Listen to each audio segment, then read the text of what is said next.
Good morning, everyone. This media bite is regarding the हमारा women police station का एक case जो recent में रजिस्टर हुआ है, उसका एक अपडेट के रिगार्डिंग ये प्रेस बाइट को दिया जा रहा है. This is regarding women police station case number 16/26. ये केस 14 जून को 14 जून को रजिस्टर किया गया है. इसमें 14 तारीख जिस दिन APSSB का एग्जाम भी था, उस दिन इवनिंग में एक लेडी विक्टिम कंप्लेनेंट हमारे थाने में, महिला थाने में आई और उन्होंने एक डिटेल्ड FIR दिया. उस FIR को जब पेरूज किया गया तो उसमें सीरियस एलिगेशंस लेवल की गई. सब्सिक्वेंटली जब भी कोई ऐसा सीरियस मामला pertaining to a lady victim आता है, उसमें पुलिस लीगली बाउंड होती है उस केस को रजिस्टर करने के लिए. अकॉर्डिंगली 16/26 केस को 14 तारीख को रजिस्टर किया गया. इसमें जो sections based on the FIR invoke किए गए वो है section 64, section 75, 126 and 351 of the BNS and section 27 of the arms act. Subsequently victim lady को मेडिकल एग्जामिनेशन इसमें कराया गया. उनका एक डिटेल्ड स्टेटमेंट पुलिस द्वारा रिकॉर्ड किया गया. उनके स्टेटमेंट को ऑडियो विजुअल मीन्स के माध्यम से भी प्रिजर्व किया गया. सब्सिक्वेंटली मैजिस्ट्रेट के सामने भी, ऑनरेबल कोर्ट के सामने भी उनका स्टेटमेंट दर्ज हो, उसके लिए भी एक प्रेयर ऑनरेबल कोर्ट में सबमिट की गई. साथ ही साथ इसी के डेवलपमेंट में इन्वेस्टिगेशन के दौरान कल दोपहर 2:20 के करीब जो इस मामले में एलिज्ड अक्यूज थे, उनको भी पुलिस द्वारा हिरासत में लिया गया. उनका भी मेडिकल एग्जामिनेशन कराया गया. सब्सिक्वेंटली उनकी स्टेटमेंट को रिकॉर्ड किया गया और उन्हें ऑनरेबल कोर्ट के सामने पेश किया गया. कल ऑनरेबल कोर्ट ने एलिज्ड अक्यूज को 14 दिन की 14 डेज का न्यायिक हिरासत यानी जुडिशियल कस्टडी में भेजा है. ये केस अभी इन्वेस्टिगेशन में है और इसको पूरा कॉम्प्रिहेंसिवली हर डायरेक्शन में इसको इन्वेस्टिगेट किया जा रहा है. Thank you. सर, हमें पता चला था कि जब विक्टिम का स्टेटमेंट मजिस्ट्रेट के सामने रिकॉर्ड किया जा रहा था, उसी वक्त अक्यूज को भी वहां पर लाया गया था उनका स्टेटमेंट रिकॉर्ड करने के लिए. तो ये काफी एक चिंताजनक बात है जो हमारे विक्टिम को प्रोटेक्शन का हमारा लॉ होता है, उसके खिलाफ भी जाता है. इस बारे में आप क्या गवाही देना चाहेंगे कि क्यों उसी समय विक्टिम के पास ही एक्यूज को लाया गया? नहीं, इसमें विक्टिम के पास नहीं लाया गया. मैं आपको करेक्ट कर दूं.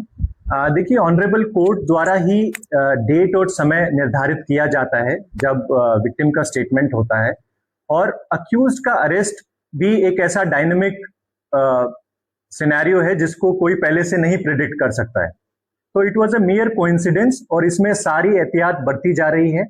और इसमें हमने ऑलरेडी एक IO द्वारा ऑनरेबल सेशंस कोर्ट को और कोर्ट को इस बारे में अवगत करा दिया गया है अरेस्ट सिनेरियो को, और इस बारे में ऑनरेबल कोर्ट को भी इंटीमेशन दिया जा चुका है.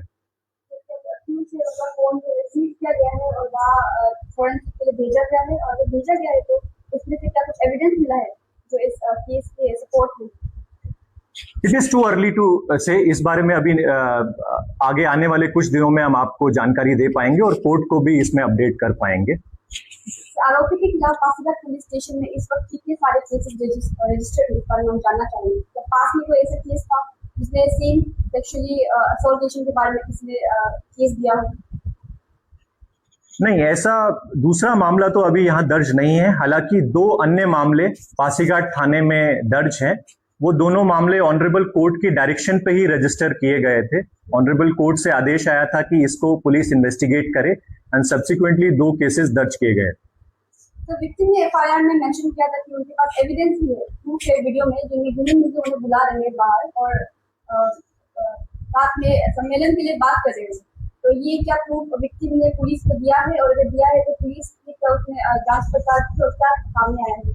जी देखिए, ये सारी चीजें आप समझिए एक सेंसिटिव केसेस होते हैं. इसमें वुमेन और महिला रिलेटेड सभी मामलों में इस चीजों को हम प्रेस या मीडिया में शेयर नहीं कर सकते हैं. It is completely part of investigation. उन्होंने जैसा कहा कि उनके पास जो भी प्रूफ हैं वो पुलिस को सबमिट करेंगी, कुछ उन्होंने सबमिट किए हैं, कुछ अभी फर्दर आगे आने वाले दिनों में वो सबमिट करेंगी। और हम ये इंश्योर कर रहे हैं कि उनके ऊपर किसी भी प्रकार का दबाव या किसी भी प्रकार का अन्य इंटिमिडेशन ना रहे। और अरेस्ट का प्रोसीजर भी एक उसी लाइन में एक कदम होता है ताकि अक्यूज्ड को विक्टिम से दूर रखा जा सके और इन्वेस्टिगेशन एक फेयरली मैनर में की जा सके।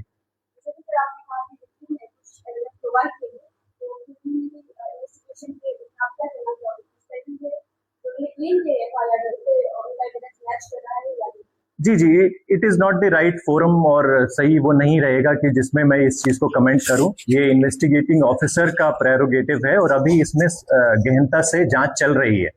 जी, तो हमें हमारे सूत्रों ने बताया था कि जैसे और भी विक्टिम थे उन्होंने सेक्सुअल एक्सप्लॉइट किया। इस बारे में पुलिस को कुछ जानकारी है? कोई विक्टिम और सामने आई है या फिर विक्टिम और देखिए, अभी हमारे सामने तो इसके अलावा और कोई कंप्लेनेंट नहीं आए हैं जिन्होंने कुछ सेक्सुअल असॉल्ट या इस नेचर की कंप्लेंट पुलिस में दाखिल की हो। अगर ऐसी कोई भी कंप्लेंट थाने में आएगी तो उसे प्रॉम्प्टली रजिस्टर किया जाएगा।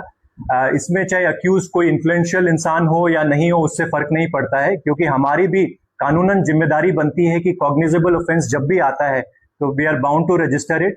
एंड जहां तक दूसरे विक्टिम्स या ऐसी कोई जानकारी है तो पुलिस के पास तो ऐसा कोई सामने नहीं आया है, लेकिन मेरा आग्रह रहेगा अगर कोई ऐसे विक्टिम हैं जो केवल इस डर से सामने नहीं आ पा रहे हैं कि कोई इन्फ्लुएंशियल है या नहीं है, तो मेरा मीडिया के माध्यम से भी ये अनुरोध रहेगा कि आप सामने आए।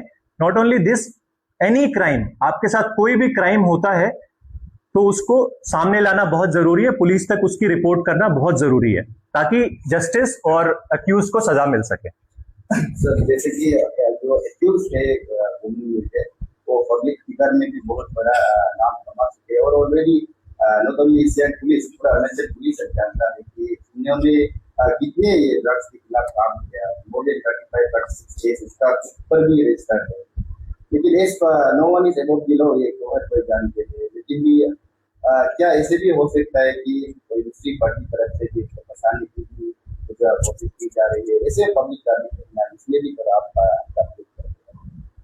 नहीं, investigation based on the FIR किया जाता है। तो जो एफआईआर में लेडी विक्टिम एलिज कर रही है उनको हम कैसे कॉरोबोरेट करें, कैसे एविडेंसेस को, साक्ष्यों को कलेक्ट करके कोर्ट के सामने पेश करें। Ultimate authority is the court जो डिसाइड करता है किसी की गिल्ट को। Police is not the authority to comment on किसका गिल्ट है या कौन नहीं है। We are there to investigate the matter. हमें सारे चीजों को मद्देनजर रखते हुए इसको एक फुल प्रूफ इन्वेस्टिगेशन करना है और उसी की दिशा में हम हैं।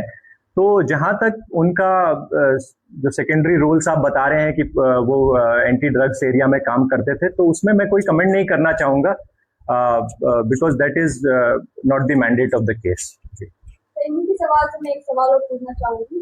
जैसा कि उन्होंने कहा कि जो एक्यूज है वो इन्फ्लुएंशियल पर्सनालिटी है और काफी बार ऐसा होता है कि इन्वेस्टिगेशन खत्म होने से पहले जनता है जो वर्डिक्ट दे देती है। तो हमें सोशल मीडिया में काफी देखने को मिला कि लोग जो है अक्यूज के सपोर्ट में है क्योंकि वो इन्फ्लुएंशियल फिगर ऑलरेडी है एंड देन विक्टिम शेमिंग काफी किया जा रहा है। इस बार मैं पब्लिक को कुछ कहना चाहूंगी कैसा?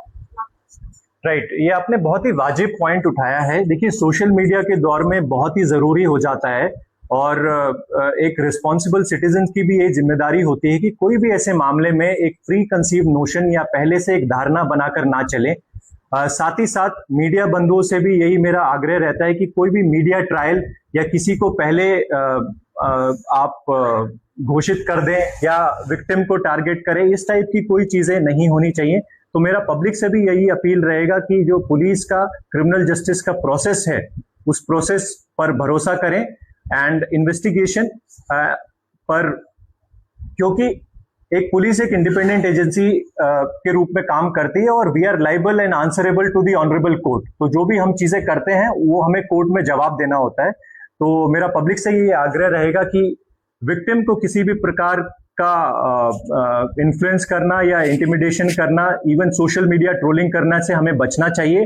यदि कोई इस चीज को, जो बाउंड्री लाइंस होती हैं, उसको क्रॉस करता है तो पुलिस आईटी एक्ट और अन्य प्रावधानों में भी कार्रवाई कर सकता है।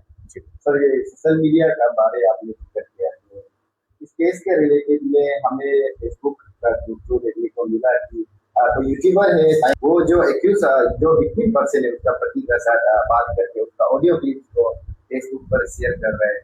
तो इस पर भी केस ऑफ इन्वेस्टिगेशन में जो केस आती है इस तरह का अगर कोई करता है तो आपकी तरफ से क्या एक्शन लेते हैं? जी डेफिनेटली उसमें अगर कोई विक्टिम फैमिली को अप्रोच कर रहे हैं, अब जो आपने जिस लेडी का नाम आप ले रहे हैं उन्हें तो मैं नहीं जानता हूं, लेकिन वो किस तरीके से क्या वीडियो ऑडियो को उन्होंने चलाया है आई हैव टू चेक। मैंने उस ऑडियो को गो थ्रू नहीं किया है, लेकिन इन जनरल मेरा सभी को सुझाव रहेगा कि कोई भी विक्टिम फैमिली से इस टाइप का बातचीत या जिससे उनकी आइडेंटिटी रिवील हो या जिससे इन्वेस्टिगेशन हैम्पर हो, ऐसा कोई भी कार्रवाई ना करें। अदरवाइज सफिशिएंट प्रोविजंस है लॉ में कि उनके अगेंस्ट भी लीगल एक्शन लिया जा सकता है।